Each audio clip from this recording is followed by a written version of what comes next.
باش گهدار و بینرین هجاد بشه چیروکا سرکفتنه که وک هر چهارشم امروهنی داویجن لسر چیروک اگجه چیروکین کچو خورتین ماین لدروی ولیتی روژی می بحثا چیروکا خورتکی جه روجاوای کردستانی لألمانیای فروشگهک جبو جل و برگین کردی وکریه و هاول دده لگل داگیسی آخواه جل و برگن کردی پیدا بکه و بفروشه لگوری دخوازان جی آگاهین بهتر امی جوی ناس بکن مراد بریا تلیفونی تبلی برنامه آمد به روش باش مراد روش باش و گلکس باش ولا گلک سپاسش بوتا و تبلی بوناتا تاکون بحثا وی کارێتی خۆش بکەن جلو بەرگێن کوردی فرۆتناوان پەیداکردناوان نەخاسم لوی وەلاتی مراد دەستپێکی بەری ئەم بەحساوی کاری بکەن هون چاوە کار دکن ئەم هەنێکی بدن ناسکردن ji خەلکێرە گەلۆ مراد کیە ji کیژان باژاری ڕۆژاوای کوردستانیە bi کوردی دخوا بدن ناسکردن کەرە بکەن از مراد نمش باجاري قامشلوم بله ما عن القدور بكون شتيبون بالتالي باغي موجي من تون عاشوري بله اجي بلاد انك رجع بابون بيا شغلي سيما وز المانيا الباجاري جيزن قشن رشتيما بله سێمەها وەک سەردان تەهات بۆ نظام مراد فعلا بله وەک سەردان اري تهات ولا زاد مسترداني ئاها باشە ji kengî tu ji welêt derketiye Emrad ev çend sal çêbûne خديش 2015 aha اما ايطاليا 2015 2015 xwe tu çûyî welatî destpêka tu çû çawa bû ew civaka Almanî ew zimanê nû çanda nû xweş bû hêsan bû yan zehmet bû ji te re tu teeqlûm bibî wê civakê de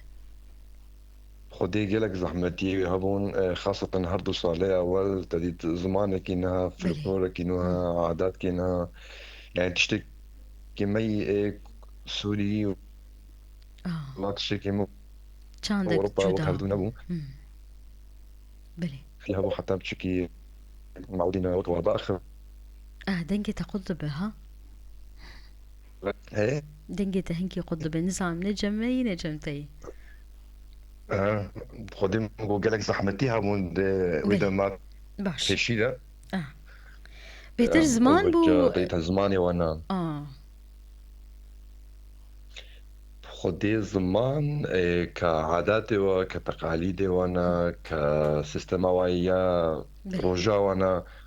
تشتكي مو وانا وكهردونا بو براستي دوورا te çawa قالك kir زحمتي ما ولي ديتن دوورا te çawa ew duê civakê teeqlûm bû mirad tê xwestin ku merûl gorî civaka wan jî hewl bide teeqlûm bibe zimanê wan fêr bibe خدي زماني واجي ما قالك صار تعبين خاصة أو فترة بيشيدا من دوا كامبي جوي دبون belê ما خب زمان قالك تعبان حتى كان مستوى سي اينس belê يعني او مستوى بهاري اما ظنا يقرب مستوى جامعي بخوين لألمانيا باش نها ام بحثا كاري تبكن ji kengî te ev firoşgeha han ji bo firotîna cil û bergê Kurdî tefekirî te çawa vekir û te çawa vê biryarê stend Mirad خدي بريار از كاما برياري بشتي هش صالات تقريبا شركات كده شغلي از تقريبا مسؤولية قسم كي مبيعاتها belê şirkekê Almanya شغلي مع بشتي قوم زماني خو خلاص كده امستر خو تعبين كتنا شركات كده تقريبا ده صدعة عمل جمعوا belê از مسؤولية عمالة بو متيدا بنافين وزماني مخوش بو كمبيوتر وامزاني بو ومسؤولي جو خوندن كربو سووری te çi xwendibû Mirad li Sûrî te çi xwendibû السوري ما مستابو ما مستعي صفي كي حتى ايش الشابو اي معلم معلم saf صف te xwendibû belê belê berdewam bike اري والله بيجا جويكي ما فكرة فلكلور حتى بالا ما بيت هاري برقو ما قالك دي تنزارو كمال دي ولاتي دايك دبن دوري فلكلوري خنا دوري زماني دايكينا belê وسيستما اوروبا بشكل عام يعني دهليكم بروف دوري belê درجو موجه هاتي دوري ويك هذي بيجمع قومها مثل كلوري كردي عم بيت كان بشوشك فكر شبو خطاب بعضو كدايكي ورن شكنا خو بله بكرن دعوت نواها بن مناسبة نواها بن مجبور زاروكي خوش بخور بينن أو زاروكي مجبور بني فلكلوري ببينن بله وقت بيجي فردوام يمكن باشا انها دماكو تفكر زحمة بون هبو تفكرنا ام بيجن دكانكي بتشوك يان دكانك امزن جبو فروت ناجل وبرجين كردي ودي زحمتي جلك هبون قاغزي أوروبا اه زحمتي هنا ريا ترانسبورتا يعني أكو مروفشك وبركة جيتيني اه خاصة جالي تركيا وافا علي إيراني وافا يعني جلك كنترول سر وهي خاصة بله بيرقنا كرديسة اللي هبن تشخرج شيد بن بله اللي أما وقت بيجي دوستو هافالا ريكاري داما وقت بيجي الحمد لله بروكي سبي خلاص مو وقالك كيف خوشن وملتي فرجي قالك حاجة كمش مركر وقت بيجي ريكاري مركرن بله علي والله كان بحثا ام بحثا فرشكها وبكن مراد تشجورين جلو برغان تيد هي خدي جمع كراش قفتاني زاروكا هنا جعمري بين صالة حتى اتش ار دصا على بله كراش قفتاني مزنا هنا فستاني حنا هنا إضاوطة هنا جلي لشكرية كريلا جمع هنا أوجي زاروكو مزنا إشارو بله شابكن إكسسواري كرديج بيرقة تعليقي وانا تزبيه وانا يعني حتى شيء ما يفكروا حاجه بارتشي كردستاني ما بصير سويت كندا اه باشا يعني همو جورين جلو برغان تتينه ين همو باجاران يان ين دفركة تايبد خدي مش هالشكل ولا بجاري يعني ولا كردستاني تاني بله بارتشي بيناج تركيا وش ايراني وش سوريا قال كم تاني يعني متخاذن انه هالكل سيجو درباسي بوتيكا ما بي درباسي دكانا ما بي بله قتك دلاغو جهتي ببيني بله باشه آه نها همو هر کس تباوا که زاروک و که چو خورد بهتر کی تین فروشگاه ها و بهتر جلاد بین گچ یان خورد یان چاوا خدي قالك كشكتين اه ابي لكن هلا بشكي بعمر ما ظنجي بن بقوم تشمش نواتي نبدس مالي بري افكار بله صفتاني بري انا هردو صارت هريجي يعني من ما كردي اوروبا جي دعوت مواطي خويات خن حمى فلكلوري كردي يعني تندا بله خوازينا وهبن فستانا حنا بن اكسسواراتي حنا وابن تنجم قد بيجي شخورة دبن حميجي كيف خوش دبن انه اذا الباسي كان لي بزمان كردي مرد اخذي بله تشتكي غير كردي اللي كان جناية فروتن يعني مناين جمني بله ازو درقس يا اخوا وخوا مجي مرا خياطية تدكي اها يعني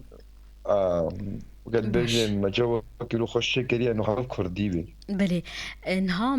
مني بحث بكرة هون چند کسین کار دکن تانی زمان کو خوشکاتا و درگسیاتا هون هرسی کار دکن نها هون جل و برگان تینن جدر و تینن دما کو بخواستن نای خواستن هون بدرون جی جوان را بله والله اه مدروتني جيت كان ما كان ما تقريبا هشتي وبيج متروايا وموكا مستودع كبيرة جهة محتاجة خياطية أو شغل بيس متروايا ما بله كانش خورا جوالاتنا دي يعني ما الوالد درباس كرنا وخوها مستر تسكني يعني تصليحاتنا خياطيها من أوتشيت كي وهناك جاوي وخوجي تينا كان جوال بدنا تروتنجي اها باش انها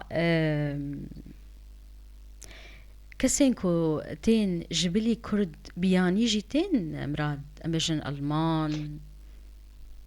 خودي منابي دكاني خستا تشيا ستايل ما كردي سري أذكر جي إنه بس فرقوري كردي شغلا بله يعني بكي نكي جانا درباسي دكاني دبن كنا كان هاج أرما درفانين اه درباس بن تشناش خلت برسن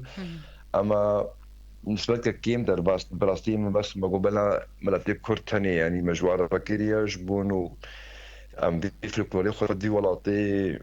دور دم چی کم پیش خنم بین بله گونه بیل کرن جوی که من خواست بله بام تشتکی دیش غینا کردی بشونن ما بستعمل اتزانر اجا برسيت شبو ما بستعمل انو جانا جي دبكو كسكي بيان جي بخازه جلو برقي كردي خوك نخاسم كو قلك كردين ما جلوي ولاتي هنن بجا جوی که ام گله کسر سوسیال میدیا سکنن ام اه جارنا فيديو نخوب الماني جداد خذن يعني شبو ملت دور جي هرفيم كي ام دعوات شل كانت كان ام بله ارمانجا مش كانت شي ام خوازنا في الجلول بلابي انا دوست موسنا مجي المان هنا جارتين وكان بيجي جاكين مال خد كان اوجي كيف خوشت من انه فلكلور كله هيا ما نجاني بون فلكلور اصلا هيا ودا ناس كرن ممكن بهم كردا المان بهم ديفينيغن كان ام تعريفا كردا الفي ولاتي باتشا كام دنا اخويا كرن پرباش انها تکلی چاوا بورا تکرن جبو دخوازك موديلك تاني بهاتنا لفروشكه يان بريا سوشيال ميديا جي تكلي تشدبن ديم قالك كيسا سوشيال ميديا شغلا نتيجة انه دنيا حمسري وكانت بله بيجي بوا بس فروتنا مسير بيل دكان يجي وملتن هنا ريوا اي دريج بن اني كان من ورد كان ما بقوم دني في المانيا لان هنا كان بكون شش حفت ساعات بسيارة دوري منا بله جبيك سر رقماما يابنها قوم بدا اخفن سر يا دكان جمرة ليدن ام طلبيا وانا بجيتين ام تخنا اف دي اتش الها يعني يا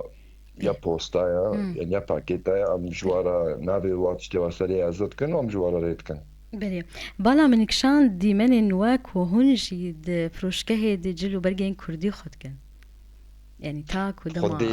الكاربن كاريما قالك خوشة وكيف اه ما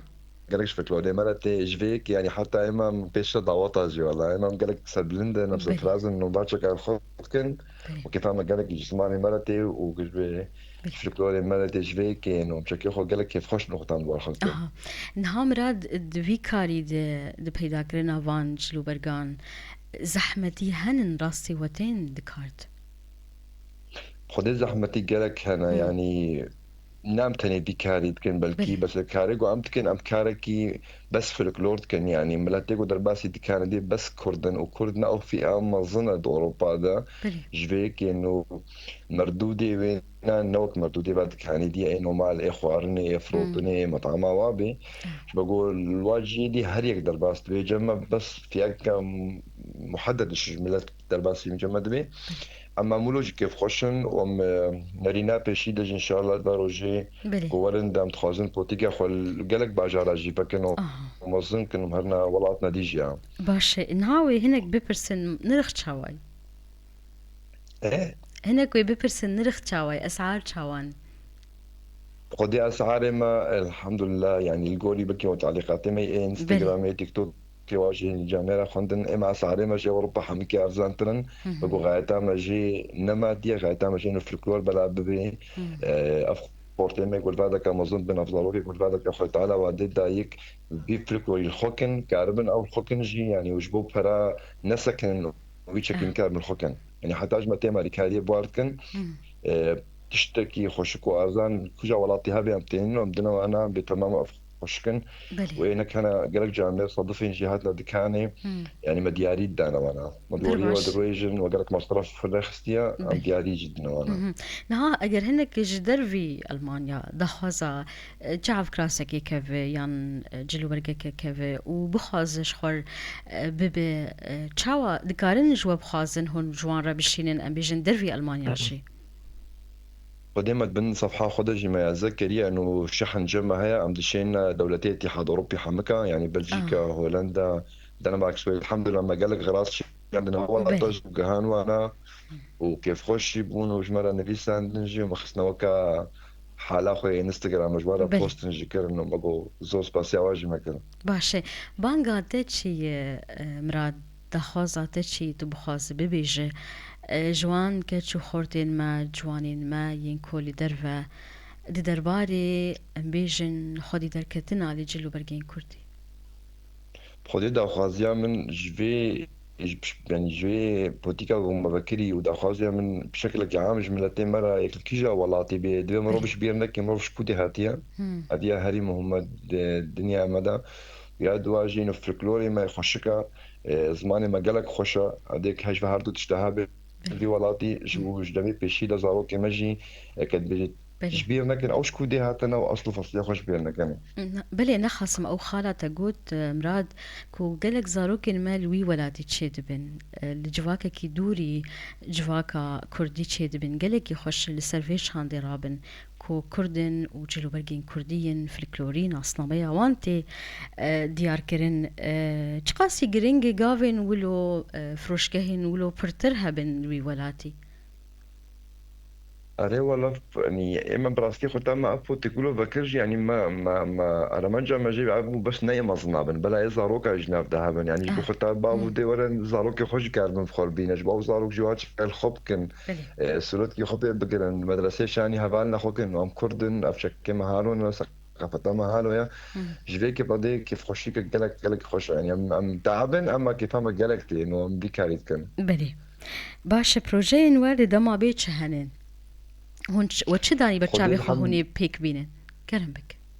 خدي لي الحمد لله تصابي خدي الحمد لله ما قالك شتي خوش لنا برجع بخما جوهما ام حتى نوروزي ونوروز ان شاء الله بخير وسلامات خلاص ببي ما تخازيهم بوتيكا خو ماستر بكن ام باجار كي ديجي فرعك خوي دوا بكن وخدي دخوازي جمر تنجي ام الولاد كي دي الاوروبا تشتكي دي الويدا كي يجي بكن بله او دما ورد ان شاء الله قالك شتي خوش من شغينا في البولي كردي جام تخازن وەک فلکلۆر برەنگی کۆمەی بەرێ ینی ئەفچەکە کۆمای بەری ئەم بنابێت چیان ستایل شێ بکەن ئەم کار بن نەورۆزە پێ احتیفالی بکەن بالەکە ساڵساڵە پێ احتیفالی بکەن بله پر باش یا حتاش ماوەێ کاربن وی فلکلۆری پێشخن بێ دەکەم پێشخن چەکا بێ و چ زمان نشاتات نادیژی هەبن ئەم کار بن دەرباسی بن بله دداوية بخاص تشكي بيجي كرم بك خدي زۆر سپاسیاوەتکەم گەلێک ئەوەشی و سپاس گەلک ژامێرێک و گۆهداریامەژی کردی و کە بێژی سەرکەفتن ژمەرە و ژوەرەژی بله وياك الكوجا ولاتي بيامهم دنيا دا مروفش بيرنا كيما فش كودي هاتيا قالك جما كانت بيجي بله محمد جما گەلێک نرين امدا سپاس گەلێک سپاس ji bo tevlîbûnê û bihêviya serkeftinê ji bo we mirad ji Almanyayê tu mere bû xwediyê firoşgeheke cil û bergên Kurdî gelek spas ji bo te